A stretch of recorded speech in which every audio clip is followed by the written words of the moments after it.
I've seen this week. I gotta say, it's been a busy weekend. Finally, after a slow little period where I actually saw next to nothing. Finally, I got a few things that I reviewed on the webpage, so I'm going to be sharing it with you, of course. I do want to start with like I try to find news or kind of things that I don't know that I want to share, and there are two things that I want to begin by sharing, and of course there are two trailers. The first one is Morbius. I just saw the trailer during this week, and I have to say I had little expectations for that film because I, for one, I'm not a huge fan of what Sony has done with Venom. I mean, they're not bad. I mean, they're not trashable films. They have some good quality and some enjoyable things. But I can't say that I'm a huge fan of it. But I have to say, after watching the trailer, Jared Leto looked great as Morbius. The makeup, the effects, this action sequence, all of those things, they look great. I have to admit. So the story looks kind of familiar to what little I know of Morbius. So that was great. So I have to say that I really enjoyed what I just what I saw in the trailer. So that's coming up maybe next year. I don't think it's for this year. But that was one trailer that I saw that I thought was really great. And the other one is the House of Gucci. Now that one, I think I heard of it, but I had no idea the cast, and that's what got me. I have no idea who Gucci is. But when you see a movie with Al Pacino, you got me. Al Pacino is definitely my favorite actor, and he is in the film. And also you got Adam Driver, who is also one of my favorite actors of the current generation. Lady Gaga, I think Jeremy Irons is also in it. It has a great cast. It looks like an interesting film. So I can't wait to see it. I think that's coming in November. That one is coming this year, so I can't wait to see that one. I'm really excited about it, just to see Al Pacino again, making relevant films. Sorry. So that got me excited because I'm a huge fan of Al, and I think he's an actor who deserves to still be getting good roles, and not roles directly for TV or even HBO films, as great as they were. So those are two things that I wanted to kind of go into. So if you haven't seen the trailers, go look for them on YouTube. Morbius and oh my God, House of Gucci. So before I get into the film side, I want to do two reviews of music related things. And the first one is a new album was released on Friday, and I think I've said this or written about them.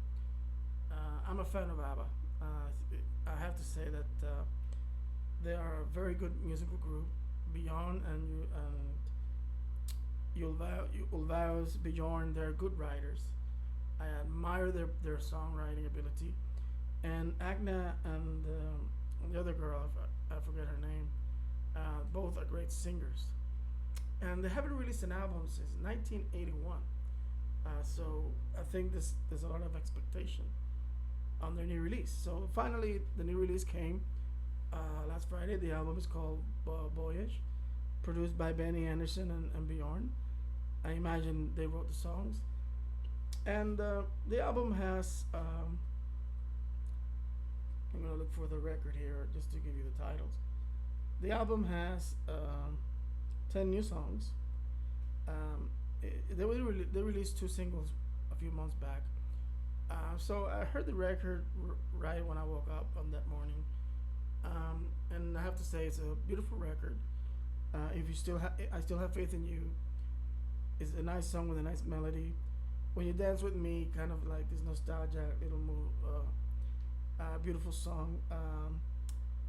There was another one, Ode to Freedom, no doubt about it. It's a great record. If you're a fan of the band, I'm sure you're gonna like the film, the album. It has what they usually have. I mean, beautiful harmonies, beautiful lyrics, beautiful songs. I don't don't think they have as much as danceable tunes like maybe they had before. But for me, that's better because in terms of this band, I tend to prefer the ballads. But it was a beautiful album. I enjoyed it from beginning to end. I mean, not every song was a masterpiece, but it wasn't. They weren't bad either. So, for a band who hasn't played together in so long, they still have the magic touch, and it's still and they made a relevant, good album. So, um, if you're a fan of this band, I recommend this record. And if you're a fan of music, just give it a listen. You know, you can get it on Spotify or those streaming services. So that's one music related review that I wanted to make. The other one is that I recently bought the Paul McCartney book, The Lyrics. Now, when it was first announced, I was not that, I'm a huge fan of the Beatles, of course, but I had no intention of really buying it because I thought I have the lyrics. The lyrics of his songs are either on his records or you can find them anywhere. Even on his webpage, I believe he has a section for the lyrics. Or anyway, you can find them. But I saw that it was available. I didn't know it was going to be available on digital. So I kind of downloaded a sample. And when I started reading the sample, I thought, okay, I like the content. I'm going to buy it. So I did buy it. So basically, what he did, Paul chose 150 songs, and he, of course, you get the lyrics, and after the lyrics, you get Paul talking about the songs. He was interviewed by some guy named Paul, and that's how the book, you know, is done. Now, what I liked about it is that I was afraid of, because I don't know. I mean, I think Paul tends to like I don't know how to say this. I don't know. Sometimes I just find it hard to really believe in interviews for some reason. But as I was reading this, I kind of felt like he was being really sincere. I was being very honest, and he was touching on subjects that he had never went that deep before, at least in my knowledge. I mean, when he talks about his mother, his father, of course he goes into Linda, he goes into John, even his new wife in new songs. For example, the song "I Don't Know" on the Gyptic Station, he goes on to say that he was really depressed when he wrote it because he was having a situation with one of his kids. He doesn't say what or whatever, but you kind of understand more the song now. So on that aspect is why I absolutely loved it. I absolutely kind of really loved what he did for this book. So if you're a fan of Paul, and maybe was kind of just thinking that it was just a lyric book, it is not. It has a lot of content, pictures, great insights. So I was surprised by it. I have to say, I was surprised by it, and I haven't finished it, but I'm enjoying. I think I'm right now in the letter G because it's on alphabetical order.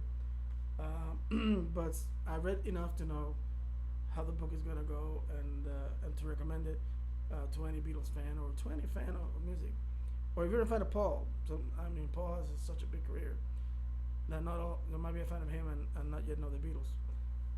Hard to imagine, but could happen. So anyway, the lyrics, Paul McCartney, that was released on Friday. Okay, so now let's go to films. There are 3 films that I want to get into, and the first one is The Harder They Fall. It was released on Netflix. It's a western. It's a western film. It's a little different from other westerns in terms of the soundtracks and the style of it. It has a different style. Directed by James Samuel, it stars Jonathan Majors, Idris Elba, Sassy Beats, Regina King, Damon Wayans Jr., and I think it has a lot of good actors on it that I'm not going to mention, or I didn't write the names in the review. So okay, the story, I think it's the main story about revenge. I think the movie starts when the main character is a kid, and in comes this man, Rufus, and murders the family. And when he grows up, he was content because Rufus was in jail. But when he finds out he's been released, he goes on a journey to get him. So the movie, basically, you get to see 3 different set of gangs or groups or organizations or something like that. and they all go at each other. Cause the main villain is Rufus, and the character played by Regina King. Um, so, I mean, the movie's not bad. I mean, I'm not gonna knock it as a bad film. I couldn't get into it that much. I think the movie was too long, and like I said, I don't mind the movies being too long, but the story has to keep me a little bit interested. And this one, it just felt like some things were really flat or not interesting at all. But it does have its good things. Of course, with a cast like that, you have good performances. But I don't know, it just didn't work for me. I didn't quite love the movie.